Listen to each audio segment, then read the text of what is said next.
پہلے پانی روکتے ہیں اور پھر وہ پانی چھوڑ دیتے ہیں، جس سے پورے اب جو صورتحال سیالکوٹ سے لے کے ناروال تک میں نے دیکھی، میرا ان علاقوں سے تعلق ہے، وہ ناقابل بیان ہے. چاہے دربار کرتارپور صاحب ہو جو کہ لاہور سے 120 کلومیٹر دور ہے، ناروال سے 4 کلومیٹر دور ہے چکر گڑھ سے، وہاں پہ گاؤں ہے کوٹھا پنڈ، وہاں یہ دربار واقع ہے، مقدس مقام ہے، بھارتی سرحد سے صرف 4 کلومیٹر دور ہے بھارتی سرحد سے، اور وہ یہاں وہ ڈوبا ہوا ہے پورا دربار صاحب.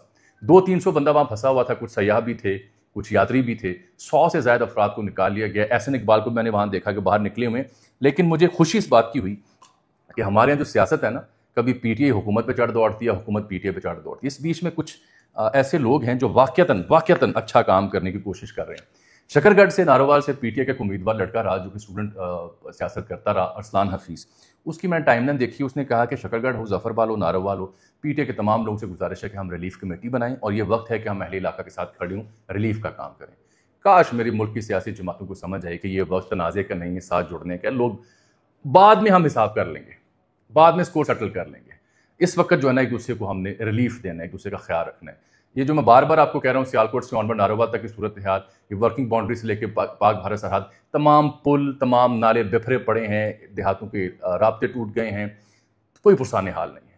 اور وزیر آباد سے لے کے سیالکوٹ اور آگے ناروال تک بہت بری صورتحال ہے یہاں پہ. اللہ تعالیٰ ان علاقوں پہ اپنا فضل و رحم فرمائے. لاہور کے لیے بھی اگلے 24 گھنٹے انتہائی کرٹیکل ہے. پوچھا جانا چاہیے ان لوگوں سے جنہوں نے لاہور کی بربادی کی، انکروچمنٹ ہونے دی، دریا کو آپ نے ہاؤسنگ سوسائٹی میں بدلا، اب آپ بھگتیں. یہ لوگ کہاں سے مانگیں گے اپنے پلاٹ جن کی آبادیاں اس کی نظر ہوں گی، سیلاب کی نظر ہوں گی. بہرحال کچھ ڈیٹا بھی میں آپ سے شیئر کر لوں. ڈیٹا یہ ہے اس وقت کہ جو انتہائی ہائی فلڈ ہے وہ مرالا کے مقام پر ہے.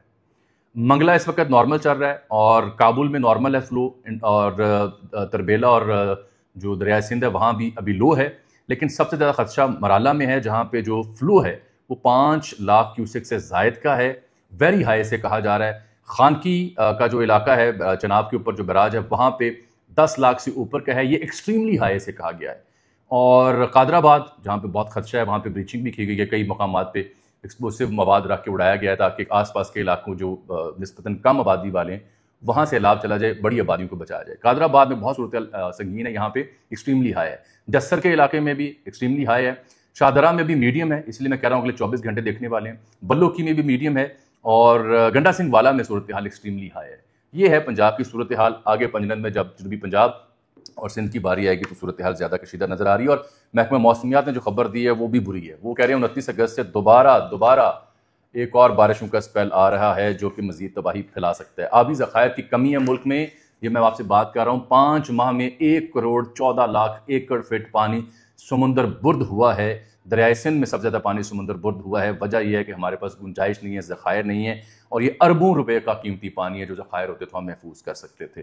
یہاں بات یہ ختم کرتے ہیں اس دعا اور امید کے ساتھ کہ اللہ پاکستان پہ رحم فرمائے. میں پی ٹی آئی کا ذکر آپ سے کر لوں. پی ٹی آئی میں جو عمران خان صاحب نے کل ٹویٹ کیا، بڑا خطرناک ٹویٹ ہے. براہ راست انہوں نے فوجی قیادت کا ذکر کیا ہے، آمریت کا الزام لگایا اور کہا ہے کہ جب مجھ سے معافی مانگنے کا مطالبہ کیا جا رہا ہے، معافی تو مجھ سے مانگی جانی چاہیے. تو لہٰذا وہ جتنی بھی تجاویز تھیں کہ معافی مانگ لیں، ریگریٹ شو کر لیں، اس بندے نے تو کہا ہے کہ نہیں، ایسا میں نے نہیں کرنا. اب یہ ان کو اس کی کیا بھگتنا پڑ سکتا ہے اس کا خمیازہ، یہ تو آنے والے دنوں میں آپ دیکھیں گے. لیکن انہوں نے کہا ہے کہ میرا خاندان نشانے پر ہے. بچے جو بھانجے گرفتار ہوئے، گوشہ بیگم کے حوالے سے ذکر کیا کہ اس کے ذریعے مجھے توڑنے کی کوشش کی جا رہی ہے. کہہ رہے ہیں جتنا بھی دبانا چاہیں دبا لیں، میں نہیں جھکوں گا. علی امین کا جس طرح انہوں نے ذکر کیا نا اس ٹویٹ میں، یہ وہی ذکر ہے جس کے حوالے سے میں نے ہفتہ پہلے آپ کو خبر دی تھی کہ آخری جو ان کا پیغام تھا وہ سینسرڈ لگا تھا 70 سے 80%. اس پیغام میں بھی علی امین سمیت دیگر رہنماؤں کے نام لے کے خان صاحب نے تنقیدی ٹویٹ باہر کرنے کو کہا تھا، لیکن قیادت نے روک لیا تھا. آپ کو یاد ہوگا میں نے خبر دی تھی. اب انہوں نے علی امین کا نام لیا کہ سپریم کورٹ جا کے مجھ سے ملاقات کی اجازت مانگنی چاہیے علی امین کو. پہلے بھی بجٹ پر مشاورت اس نے نہیں کی مجھ سے، اور علی امین نے پھر آج درخواست دی سپریم کورٹ میں، جو رجسٹرار نے اعتراض لگا کر واپس انہیں تھما دی. علی امین صاحب کی آگے ایک آڈیو لیک مبینہ طور پر، اس میں یہ کہہ رہے ہیں کہ یہ کچھ لوگ گلی کے کتے، میں نہیں کہہ رہا، وہ کہہ رہے ہیں جو ہم نے پالے ہوئے ہیں، ہم نے یہاں پر یہ گلی کے کتا کسی شخص کو کہہ رہے ہیں، اس کا کام ہی ہوتا ہے کہ صرف کاٹتا ہے اور بھونکتا ہے. آج کے بعد اگر مجھے اپنے لوگ اس بندے کے ساتھ گھومتے ہوئے نظر آئے تو پھر میں ان بندوں کو اور ان بندوں کو وہی صورتحال سے دوچار کروں گا جو یہ بندہ کر رہا ہے، یعنی دھمکی دے رہے ہیں. اور گلی کے کتے کو مزید برداشت میں نہیں کر سکتا. تو میں سوچا تھا یہ کس کے بارے میں بات کر رہے ہیں. تم مبینہ آڈیو ظاہری بات ہے، لیکن آواز انہیں کی ہے، اور یہ کئی ہمارے پی ٹی آئی کی بیٹ کور کرنے والے دوستوں نے پوسٹ کر رکھی ہے اپنی ٹائم لائن کے اوپر. میں نے اس کی تحقیق کی. تو آپ سن کے تھوڑا حیران ہوں گے. ان کو اصل میں غم و غصہ یہ ہے کہ وہ کون لوگ ہیں جن کے مشورے پر، اب یہ دھیان سے سنیں، یہ کون لوگ ہیں جن کے مشورے پر عمران خان صاحب نے اعظم سواتی یا پی ٹی اے کے اندر سے کسی بندے کو سینٹ میں اور قومی اسمبلی میں اپوزیشن لیڈر لگانے کی بجائے صاحبزادہ حامد رضا سینٹ میں، اچکزئی کو قومی اسمبلی میں، ان کو کیوں ذمہ داریاں دی جا رہی ہیں؟ کس کے مشورے پہ عمران خان صاحب نے یہ کیا؟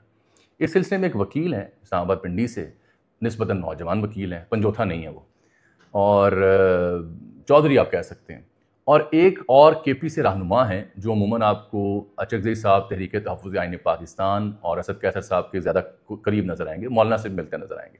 دو نوجوان، ایک وکیل رہنما اور ایک سیاسی رہنما، یہ دو نوجوان جو ہیں ان کے بارے میں علی امین گنڈا پور صاحب کو بڑا غم و غصہ ہے کہ ان کے مشورے ہیں جو جیل میں جب پہنچتے ہیں خان صاحب تک تو ہماری بات نہیں سنی جاتی اور ان کے مشوروں پر خان صاحب عمل کرتے ہیں، اور اسی لیے اچکزئی صاحب اور حامد رضا صاحب کا نام سامنے آیا ہے. ان پہ غم و غصہ ہے علی امین گنڈا پور صاحب کو، میری خبر کے مطابق، یہ آپ نوٹ فرما لیں. اب استعفے بھی آنا شروع ہو گئے ہیں.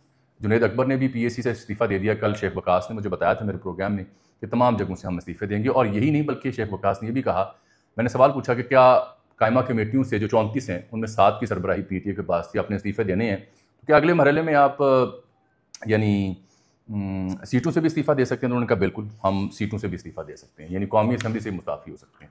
تازہ خبر یہ ہے کہ انہوں نے اب جوڈیشل کمیشن میں بھی، چونکہ پی ٹی اے کی نمائندگی ہے، وہاں سے بھی مستعفی ہونے کا حکم دے دیا عمران خان صاحب نے. ٹھیک ہے، سیاسی رد عمل کے طور پر یہ بڑے اہم فیصلے ہیں، ان کے اثرات ہو سکتے ہیں، پی ٹی آئی کو اس کا گین ہو سکتا ہے، لیکن میرا مسئلہ یہ بحثیت صحافی اور عام پاکستانی کی ہم سیلاب کسی صورتحال میں ہیں، قیامت بھگت رہے ہیں، فلڈ کو بھگت رہے ہیں، ریلیف چاہیے. اس صورتحال میں سیاسی جو چال تھی اسے اگر تھوڑا روک لیا جاتا تو زیادہ مناسب ہوتا، کیونکہ ابھی گورنمنٹ کی، میڈیا کی، عوام کی ساری توجہ سیلاب پر ہے. تو یہ کہیں یہ ایسا تو نہیں ہے کہ بر وقت کی بجائے بے وقت کی راگنی ہے، تھوڑا انتظار کر لیا جاتا ہے. اس پہ رائے دیجیے گا. جانے سے پہلے میں آپ سے بات کرنا چاہ رہا ہوں جناب انجینئر محمد علی مرزا صاحب، جس کے اوپر ہم نے فالو اپ رکھا. بہت شکریہ کہ آپ نے اس ناچیز کے 2 ویلاگز دیکھے اور اپنے قیمتی فیڈ بیک سے آگاہ کیا. کل کے ویلاگ میں نے شام کو کہہ دیا تھا کہ ایف آئی آر ہونے جا رہی ہے، اور وہی ہوا، ایف آئی آر ہو گئی. وہ آپ نے دیکھ لیا، 295 ان پہ لگ گئی ہے، بڑی خطرناک دفعہ ہے. اور ساتھ prevention of electronic crime act 2016 کا اطلاق بھی ان پہ کر دیا گیا ہے. میں نے ٹویٹ میں خبر دی تھی کہ یہ اجمیر علی قادری صاحب ہیں، انہوں کی مدعیت میں یہ درخواست یہاں پہ جمع ہوئی تھانہ سٹی جہلم میں. تنظیم اہل سنت کی شورا کے یہ رکن ہیں جن کی مدعیت میں یہ پرچہ درج ہوا ہے. اب وہی ویڈیو کلپ جس کا میں نے حوالہ دے رکھا ہے اس کا اس میں ذکر ہے، اور گستاخانہ جو لفظ انہوں نے استعمال کیا اس کا اس میں ذکر ہے. میں نے طاہر خلیل سندھو صاحب کا ذکر کیا تو کل مجھے لاہور ہائی کورٹ سے ریٹائرڈ ہیں بڑے سینئر بیوروکریٹ اور لاہور میں بڑی اہم شخصیت جانسن برنارڈ صاحب، جو ہمارے کرسچن کمیونٹی ہے ان کی نمائندگی کرتے ہیں، بہت پڑھے لکھے یہ دانشور ہیں. ان کا بھی مجھے کل فون آیا کہ جناب علی ہماری مقدس کتابوں میں جناب کا ذکر پاک جو ہے وہ اس طرح سے نہیں ہے جو انجینئر صاحب بیان کر رہے ہیں، تو ہم انجینئر صاحب کے بیان کی مذمت کرتے ہیں، ایسا نہیں ہے، انہیں ہماری کتب کا بھرپور مطالعہ دوبارہ کرنا چاہیے. پھر مجھے ایک تو یہ بتاؤں کہ ایف آئی آر کے بعد مجھے لگ رہا ہے کہ انجینئر صاحب واقعتاً ہی از ان ٹربل. ٹھیک، اپنا شکوہ میں بیان کر چکا ہوں کہ جو علم ہے وہ آپ کو تدبر دیتا ہے، تکبر نہیں دیتا. زبان تھوڑی نرم اور شائستہ ہو تو بات سمجھ میں آتی ہے، اثر رکھتی ہے. ہر ایک کو اوئے تو ایک کر کے لتاڑنا عالم فاضل کو زیب نہیں دیتا. اسی مدعے پہ مجھے 2 بڑے اہم فون کال آئے. ایک آیا مجھے خلیل الرحمان قمر صاحب کا، انہوں نے مجھے فون کر کے کہا کہ جناب آپ جو اپنے ہر ویلاگ میں کہتے ہیں کہ میں ناچیز اور مجھے تو علم نہیں ہے، میں یہ تو علماء کرام بات کر سکتے ہیں، مذہبی معاملات میں بات نہیں کرتا، تو انہوں نے مجھے سختی سے کہا. میں نے سے پوچھا آپ کا موقف بیان کروں؟ ان کا جی بالکل کریں. ان کا جی آپ کیسے کہہ سکتے ہیں کہ آپ اس معاملے پر رائے نہیں دے سکتے؟ یعنی میں آپ بالکل دے سکتے ہیں، ایک خدا، ایک رسول، ایک کتاب، آپ کو سب پتہ ہے، نماز روزہ زکوٰۃ کے بارے میں علم ہے. میں نے کہا جی بھرپور علم ہے. تو انہوں نے کہا ان علماء کرام کی اوپر آپ کیوں انحصار کر رہے ہیں، انہیں کیوں آپ اتنی اہمیت دے رہے ہیں؟ جب آپ کو اپنے دین، شریعت اور بنیادی چیزوں کی یقینوں کا علم ہے تو آپ کیوں کہہ رہے ہیں کہ آپ اس پہ رائے نہیں دے سکتے؟ آپ بالکل دے سکتے ہیں. اگر آپ کے جذبات کہیں مجروح ہوں تو آپ کو 100% تیقن کے ساتھ رائے دینی چاہیے. یہ کہنا کہ یہ علماء اکرام کا کام ہے اس پہ رائے دینا، انہوں نے کہا نہیں. مجھے انہوں نے تھوڑا سا محبت سے سرزنش کی کہ نہیں، آپ ٹھوک بجا کے کسی ایسے معاملے پہ رائے دیں جہاں پہ آپ کے جذبات متاثر ہو رہی ہوں، اور علماء اکرام کی جو کئی معاملات میں اجارہ داری ہوتی ہے وہ ہمارے لیے کوئی زیادہ مناسب بات نہیں ہے. ہم خود پڑھے لکھے بادشاہ اور لوگ ہیں، ان کے بقول ان کی رائے میں نے دے دی. جناب اظہار الحق صاحب کمال کے دانشور، کالم نویس، شاعر اور ریٹائرڈ بیوروکریٹ ہیں، ان دنوں آسٹریلیا ہیں، اور خوبصورت لکھتے ہیں. میں تو ان کا بہت فین ہوں، استادوں کے استاد ہیں اور کمال شاعری کرتے ہیں. ان کا بھی میسج آیا، انہوں نے بھی کہا کہ انجینئر صاحب کو میں ایک زمانے میں بہت سنتا تھا، لیکن یہ امام ابو حنیفہ کا معاملہ ہو، غوث الاعظم کا معاملہ ہو اور دیگر یہ جو ہستیاں گزری ہیں ان کا معاملہ ہو، ان کے بارے میں جس طرح کی گفتگو انجینئر صاحب نے کر رکھی ہے وہ متاثر کن نہیں ہے، وہ اظہار صاحب کے بقول قابل تعریف نہیں ہے۔ تو اظہار صاحب نے اپنے نپے تلے لہجے میں شائستہ انداز میں کہا کہ انجینئر صاحب تجاوز کر رہے تھے، انجینئر صاحب اوئے توئے والا معاملہ بالکل فرما رہے تھے، اور انہوں نے اس موقف کی تائید کی اظہار صاحب نے، جو میں بیان کر رہا ہوں کہ ایک پڑھا لکھا عالم فاضل شخص جو ہے اس کی زبان میں ایک چاشنی ہونی چاہیے، اس کی زبان میں احترام ہونا چاہیے، دلیل کے ساتھ آپ کسی بات کو رد کرتے ہیں، لہجے کی ترشی کے ساتھ رد نہیں کرتے، اور کم علمی جو ہوتی ہے وہ آپ کو جذباتیت پر اکساتی ہے، علم جذباتیت پہ نہیں دلیل پہ اکساتا ہے۔ تو یہ معاملہ یہاں ہو چکا ہے، وہاں پہ اب یہ ڈسٹرکٹ جیل میں ہیں، ان کی اکیڈمی بھی سیل ہو چکی ہے، کافی دباؤ تھا پولیس کے اوپر کہ یہ پرچہ درج کیا جائے، جو میں نے کل بھی عرض کیا تھا۔ آئی تھنک یہ معاملہ اب لمبا چلے گا، انجینئر صاحب کو چاہیے کہ وہ رجوع کرے تو بہتر ہے۔ مجھے آج کے لیے اجازت دیجیے، اللہ حافظ۔